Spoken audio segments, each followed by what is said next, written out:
हाँ जी दोस्तों, क्या हाल है। उम्मीद करता हूँ आप लोग सब खैरियत से होंगे। मैं भी यहाँ पे खैरियत से हूँ। तो बात उस वक्त की है जब पाकिस्तान इंटरनेशनल एयरलाइंस का एक छोटा जहाज़ ग्वादर एयरपोर्ट पे टेक ऑफ के लिए बिल्कुल तैयार था। हमेशा की तरह ये एक रूटीन फ्लाइट थी, पर आज का दिन पाकिस्तानी अथॉरिटी के लिए किसी भी तरह से नॉर्मल नहीं था, क्योंकि उस वक्त किसी को भी नहीं मालूम था कि जहाज़ में 3 हाईजैकर भी सफ़र कर रहे हैं। तो आइए वीडियो को शुरू करते हैं। वीडियो शुरू करने से पहले मेरे चैनल को सब्सक्राइब कीजिए, वीडियो को लाइक कीजिए और बेल आइकन दबाना ना भूलिए। अगले चंद घंटों में पीआईए की फ्लाइट 544 नेशनल और इंटरनेशनल न्यूज़ बनने के लिए तैयार थी। पाकिस्तान, जिसको सिर्फ 3 दिनों के बाद अपना पहला न्यूक्लियर टेस्ट करना था, उनके लिए ये पीआईए का फ्लाइट 544 अगले कई घंटों के लिए इंतहाई मुश्किल वक्त से गुजरेगा। कितना मुश्किल कि पाकिस्तान को मजबूरन इंडियन फ्लैग लहराना पड़ा। दोस्तों, ये 25 मई 1998 की शाम थी। पाकिस्तान इंटरनेशनल एयरलाइंस या फिर पीआईए की फ़्लाइट 544 बलूचिस्तान के शहर से टेक ऑफ हुई और ग्वादर इंटरनेशनल एयरपोर्ट पर लैंड हुई। ये पीआईए का एक छोटा फोकर F-27 एयरक्राफ्ट था, जिसका ग्वादर एयरपोर्ट पे सिर्फ 30 मिनट का स्टे था। यहाँ 3 पैसेंजर उतर गए और एक नया पैसेंजर ऑन बोर्ड हो गया।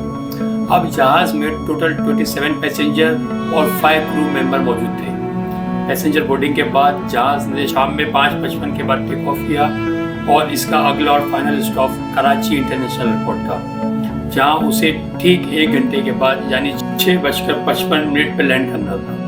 ग्वादर एयरपोर्ट से टेक ऑफ किए अभी चंद मिनट ही गुजरे थे, एक पैसेंजर उठा और कॉकपिट की तरफ जाने लगा, जिस पर एयर हॉस्टेस ने उसे रोकना चाहा, मगर वो शख्स एयर हॉस्टेस को धक्का देके कॉकपिट के अंदर जाने में कामयाब हो गया। आपको यहाँ बता देता हूँ, जिस वक्त पीआईए की फ़्लाइट 544 में ये सब कुछ हो रहा था, उसके 3 दिनों के बाद यानी 28 मई 1998 वाले दिन पाकिस्तान को अपना पहला न्यूक्लियर टेस्ट बलूचिस्तान प्रोविंस की छगाई डिस्ट्रिक्ट में करना था। इस टेस्ट को पाकिस्तान ने छगाई 1 का नाम दिया और ये पाकिस्तान की हिस्ट्री में एक बहुत ही इम्पोर्टेंट दिन था, क्योंकि इंडिया अपना दूसरा न्यूक्लियर टेस्ट पोखरान 2 इसी महीने की शुरुआत में कर चुका था। दुनिया की नज़र में पाकिस्तान न्यूक्लियर रेस में ऑलरेडी 24 साल पीछे था, क्योंकि इंडिया ने अपना पहला न्यूक्लियर टेस्ट पोखरान 1 1974 में किया। यही वजह है अपने पहले न्यूक्लियर टेस्ट से पहले पाकिस्तान किसी किस्म की गड़बड़ नहीं चाहता था, लेकिन ना चाहते हुए भी जिसका डर था वही हो। उधर पीआईए फ्लाइट 544 के कॉकपिट में जबरदस्ती घुसने वाले शख्स ने अपना पिस्टल निकाला और पायलट को कहा जहाज हाईजैक कर लिया गया।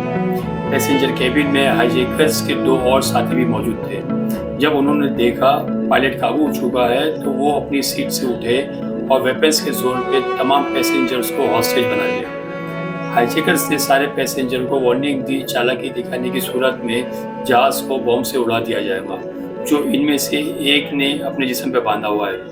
अभी किसी को कुछ समझ में आता, इतने में पायलट ने भी अनाउंसमेंट कर दिया, इस बात की कंफर्मेशन कर दी। पीके 544 के केबिन क्रू की बात की जाए तो उसमें पायलट कैप्टन उजर खान, को पायलट मोहम्मद फैसल और जबकि 2 एयर हॉस्टेस खालिदा अफरीदी और आसमा ईरानी समेत एक ग्राउंड इंजीनियर सज्जाद चौधरी भी शामिल थे। तीनों हाईजैकर बज़ाहिर पढ़े लिखे नहीं थे।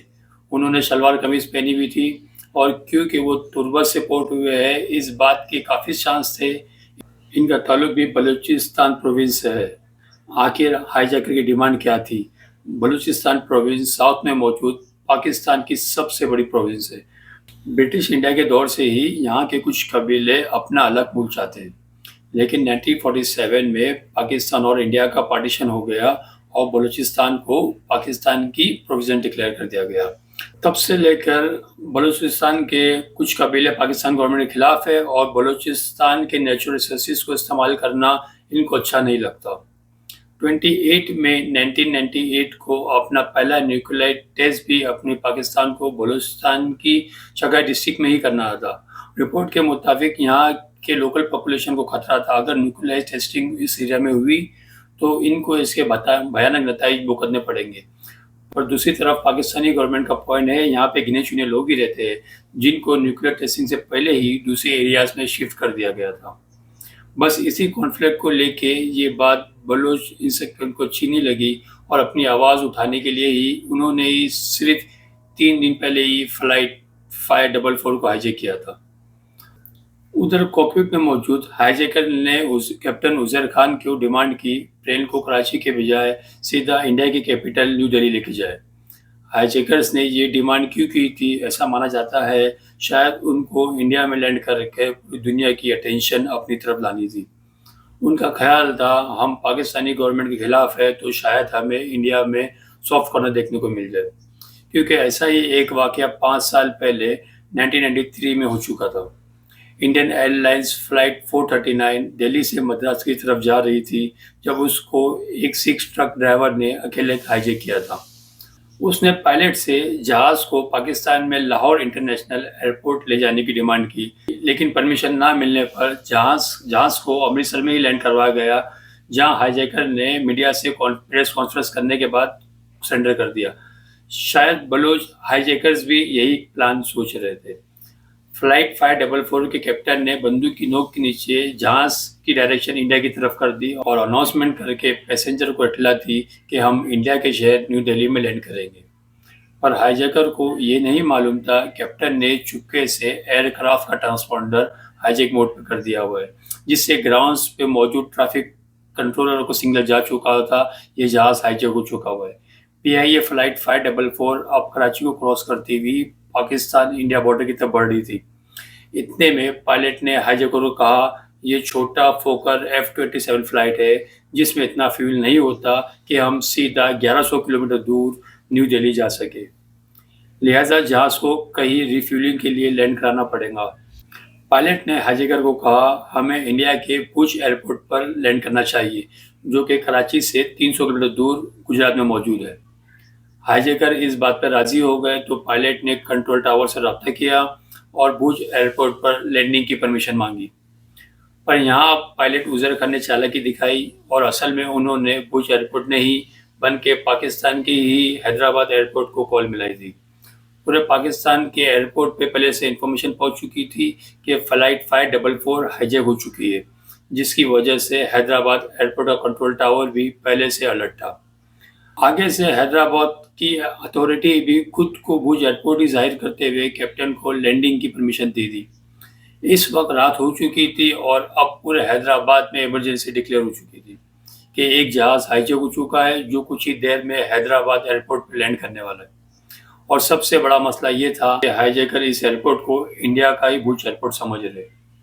एयरपोर्ट अथॉरिटी को कहा गया कि वो फौरन पूरे एयरपोर्ट से तमाम निशानात मिटा दे जिससे एयरपोर्ट की पहचान होती है। एयरपोर्ट अथॉरिटी ने टर्मिनल बिल्डिंग पे लिखा हुआ हैदराबाद का नाम छुपा दिया, पूरे एयरपोर्ट से साइन बोर्ड हटा दिए, लाइट ऑफ कर दिए और यहाँ तक कि बिल्डिंग पे लगे हुए पाकिस्तानी झंडे को हटाकर इंडिया का झंडा लहरा दिया गया। इसके अलावा लोकल एडमिनिस्ट्रेशन मिल के पूरे हैदराबाद सिटी को ब्लैकआउट कर दिया गया ताकि लैंडिंग के वक्त हैदराबाद का कोई खास निशान हाईजैकर पहचान न सके। रेंजर्स और पुलिस की गाड़ियां एयरपोर्ट पर ही अपनी लाइट बंद करके खड़ी हो गई, लेकिन ये सब कुछ इतनी अचानक से हुआ कि किसी को भी अगला प्लान ऑफ एक्शन मालूम नहीं था।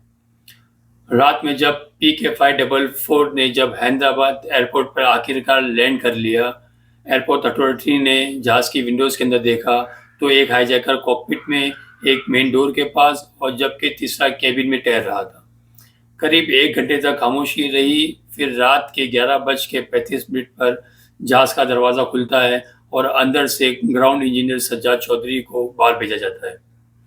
उनको खाना पानी लाने के लिए और एक खास पैगाम देकर बाहर भेजा जाता है। डरा सहमा ग्राउंड इंजीनियर एयरपोर्ट अड्डे के पास आया और पुलिस के सामने हाईजैकर्स की डिमांड रख दी। हाईजैकर जो समझ रहे थे कि वो इंडिया के भुज एयरपोर्ट में लैंड हुए हैं, उनकी डिमांड थी कि वो इंडिया में पाकिस्तानी हाई कमिश्नर से मीटिंग करना चाहते। उनकी सब में बड़ी डिमांड थी कि बलूचिस्तान में न्यूक्लियर टेस्ट को रोकना था। पुलिस को इन्फॉर्मेशन दी गई कि पाकिस्तानी आर्मी के कमांड एक दस्ताब इस्लामाबाद से आ रहा है। तब तक वो हाईजैकर्स का टाइम किसी भी तरह से ज़ाया करते रहे, लिहाजा पुलिस वालों ने खुद को इंडियन जाहिर करते हुए हाईजैकर से इंटरेक्शन करने का फैसला किया। Senior superintendent of police Akhtar Murshadi ने अपना नाम मनोज कुमार रखा, ASP उस्मान अनवर रामचंद्र बने और डिप्टी कमिश्नर सोहेल शाह गोपीचंद बने। उस वक्त उनको जो नाम समझ आया उन्होंने रख लिया और हिम्मत करके सिविल ड्रेस में प्लेन के करीब गए। उन्होंने हाईजैकर और पैसेंजर्स को खाना दिया और उनसे बड़े फ्रेंडली अंदाज में मिले। एचएसपी अख्तर गोरचानी, जो वैसे ही बलोची लैंग्वेज जानते थे, वो हाईजैकर्स की आपसी गुफ्तगू बड़ी आसानी से समझ पा रहे थे, लेकिन उन्होंने बिल्कुल भी शक होने नहीं दिया। पुलिस ऑफिसर्स ने हाईजैकर के साथ कई घंटे गुजारे और उनके बीच ट्रस्ट का लेवल बढ़ चुका था और उनको बताया गया Pakistan high commissioner new Delhi से निकल चुके हैं और इनको यहाँ पहुँचने में थोड़ा वक्त लगेगा, जबकि असल में वो सब पाकिस्तान आर्मी के कमांडोज का वेट कर रहे थे। एसएसपी ने अपने इंटरव्यू में बताया सुबह होने में सिर्फ 2 घंटे बचे थे, लेकिन आर्मी कमांडोज का कोई भी अता पता नहीं था। लिहाजा हाईजैकर के साथ जब ट्रस्ट लेवल काफ़ी हद तक बढ़ गया तो दोनों पुलिस ऑफिसर और एक डिप्टी कमिश्नर ने खुद ही एक्शन करने का फैसला किया। एक मौके पर तीनों ने एक साथ हाईजैकर पर झपटा मारा और उनको काबू करके उनसे वेपन छीन लिए। बाद में मालूम पड़ा उनके पास कोई बॉम्ब भी नहीं था। तीनों हाईजैकर्स का असल नाम शाहसवार बलोच, साबिर बलोच और साबिर रिंद बताया गया, जबकि वो प्लेन में जमाल हुसैन, अनवर हुसैन और गुलाम हुसैन के नाम से ट्रैवल कर रहे थे। इस पूरे क्लाइमैक्स में कोई कैजुअल्टी नहीं हुई और तमाम पैसेंजर्स को सेफली वापस उसी जहाज में कराची रवाना कर दिया गया। अगर वीडियो अच्छी लगी होगी तो पता है ना क्या करना है आप लोगों को, तो फिर कर दीजिए फिर जल्दी से।